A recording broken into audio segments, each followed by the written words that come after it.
Opemsuo TV ni Opemsuo Radio so eni aha eye Adum na Finance Minister Dr. Castle atofos na nsemu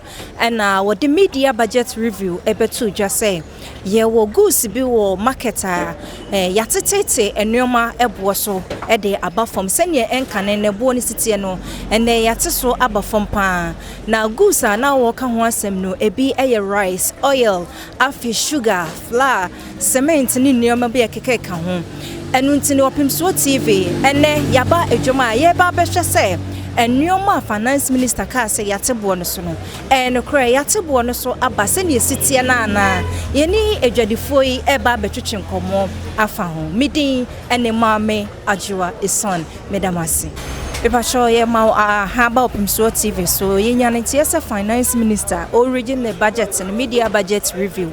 oka se emo angwa yatete ebo no so asat January eba no yatete so ye pese ye hu se emo ne angwa ne yatete price ne so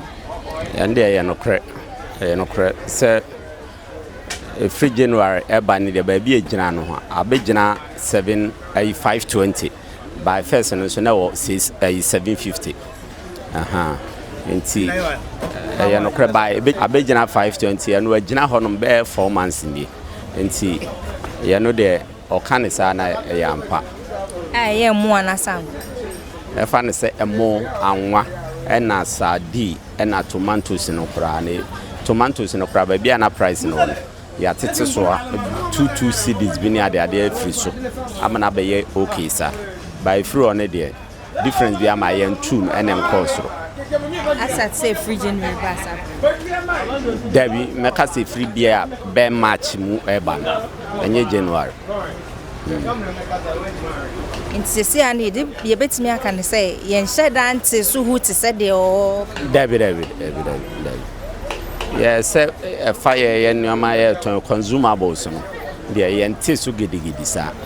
Debbie baby a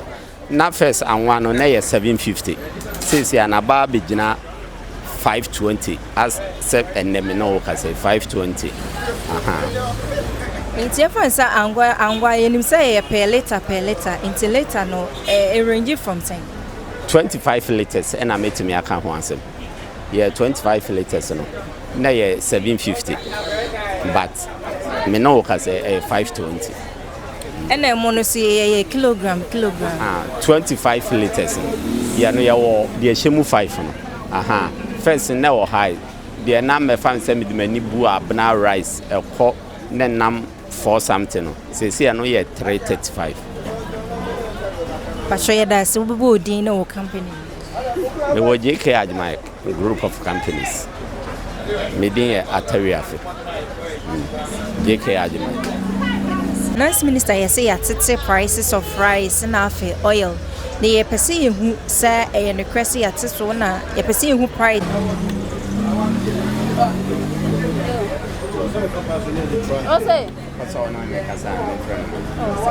Sinibia first no na price ni range e ba say yate so no say a price na e what system ni eni you from me Joe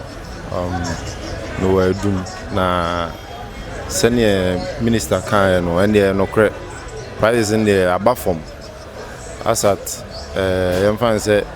beginning of this year cramp no na more the same 5 no e been in 400 plus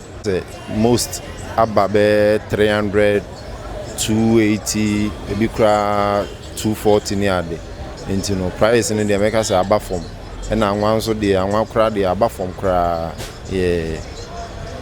Angwana nko for yes gallon kese no ko for gallon first na 1500 say abafom reduce oh say make us abafom abedru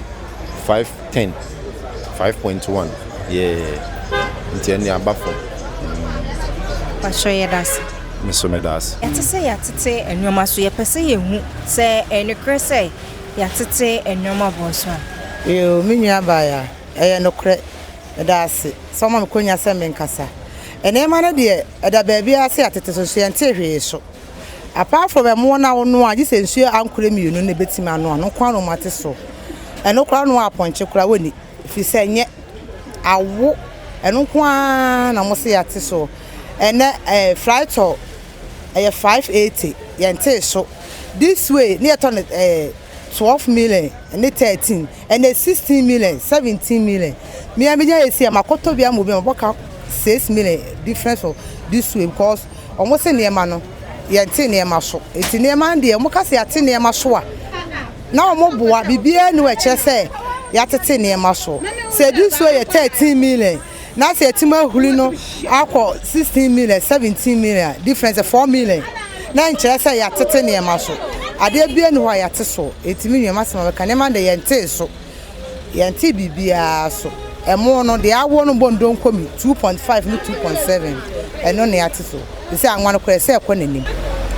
edi heli na kwan di so ye pese ye hu say ne kre yatetete enwoma ni bi so a pacho yatetete bi so but enye ne nyina no omatetete so ebi wo no ma ti say Viva say first na 420 but say no abeda 270 nti no mo boni don komi se na be ya nkrofo e ba betu akwakoton e na delicious nso na 450 but 270 e na dynasty nso 450 but say abeda 300 e na balance 480 ababeda 290 zoe nso 450 ababeda 330 nti na asama mamefo ne ba omo ba so mo pedon komi mo na asama enti se don komi nti no bia ba o se opedon komi mo na ye de ama na nti na ya tetetete so but emo na e wo soro no de omo nti so kra baby mo a wo ka omo nti ase nti no mo pese still na wo se omo mo less price no na omo ye do mo konkoton ti sana e wo ho no na emu na wo soro entity bi so ne bi ne de creed wo honom creed ni say no fine pa but obi wo honom opese o de ba form kra ma no eno so ntimi nka say o de be form e de ama no na K75 eno so fine ntimi nka say o be ma no low price na wa de wakwa akoton te o say price net na o say no na ye de o de ma no na zoe nso enso wo honom obi wo honom a eno ne de emu ya dry ye omo dry wo ho na ye de enye dry but eno de e dry ntino eno de pricing de omonti su biasa tisana e wo ho no edas ahanim say ye ultimate ntino say ebia bibia wo ha bia ebi wo ha nim say bi from spaghetti rice bia opebia ebi wo ha nim say bi ti say bia mo so mo pese mo beto bia mo mbra ye be hwe mo fefefe Pacho mi se femi Winifred ntini se mo ba nim sia mo ka se mo pe Winifred ye wa be ye be hwe mo fefefe Opemsuo TV ye ba ya ye ne edwadefo yi be twetwe nkomo no womo atu womo numutuo achem se eye no kre ye wo enuoma ni bi ho a ya tete ebo no so se ba emo ena afe angwa eye rice ne oil no ye wo ebi ho a ya tebo no so ebi so ho no ma bebi a ejina enejina na edwedefo binum so kire se ye wo rice ni bi ho a nipa na o manufacture de ode emo ne bae no wo pesese ni esi ete ewo Germans ne nyoma no ache nti opese wo te so se ne ebe ya ebeko anhar so amano wo mutime ye sa ama wo mo etetu nti ebi ho a enye aban ne price no ode atutu na mmom wo no ma ede sa nyoma ne bae manufacturers no ena ate sa abo no so ewo Germans so enti sesi ade edwedefo ni chem se emo no yate bi so ebi so ho a yente so Opemsuo TV so eni yadam asese mo jebre ehwe yen medin ene mame ajwa eson yadam ase